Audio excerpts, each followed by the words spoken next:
how noisy is this?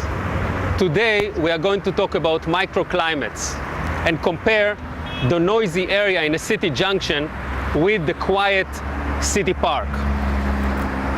All we need is the Labdisc with its 3 built-in sensors: temperature, humidity, and the GPS.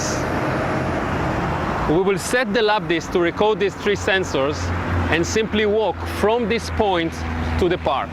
Let's program the Labdisc in the field. We'll go to the Labdisc menu, select the sensor setup. Here we can select the sensors, the sample rate, and the amount of samples we are going to take during this recording. In the sensors we have selected temperature, humidity, and GPS. Using the GPS will allow us to put the sensor data on Google Maps. Sampling rate, we will select 1 sample per second and take a total of 1,000 samples.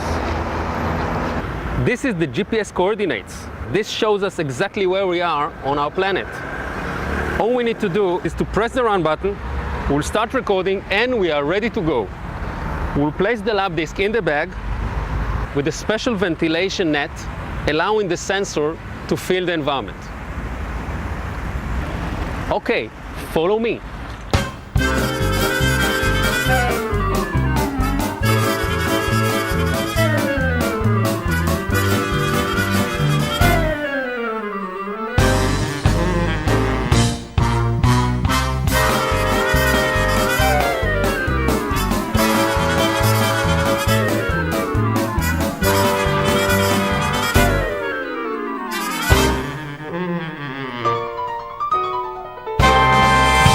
What a relief!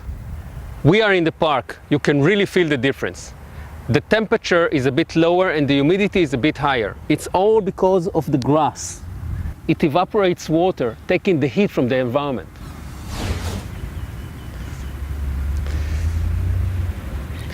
I should do this more often. Okay, now let's download the data. We have our iPad here.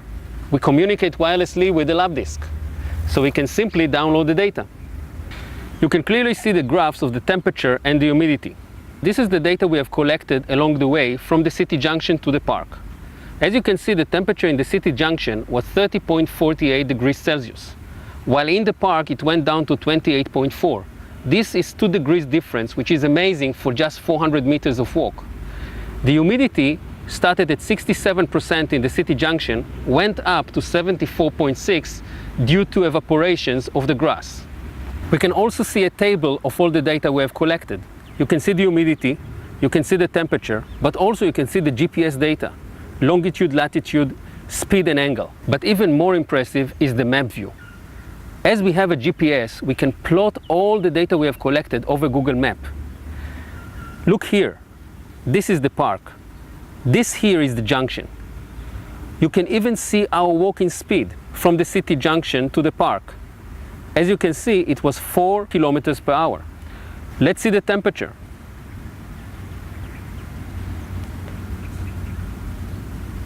In the junction you can see it's red because the temperature is high, 30.1 or 30.5. When we walk to the park, the temperature went down to 28.7. Look how beautiful this is. Much better than just a graph, because it tells the full story of what we did. The same goes with humidity. In the junction and in the park.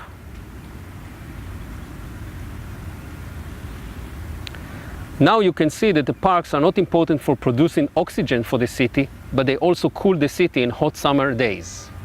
We all know that the parks and the trees play an important role in reducing the pollution in our environment. But as we just learned, they also create microclimates which help cool our cities. Now, after all that walking and analysis, I think I deserve a rest.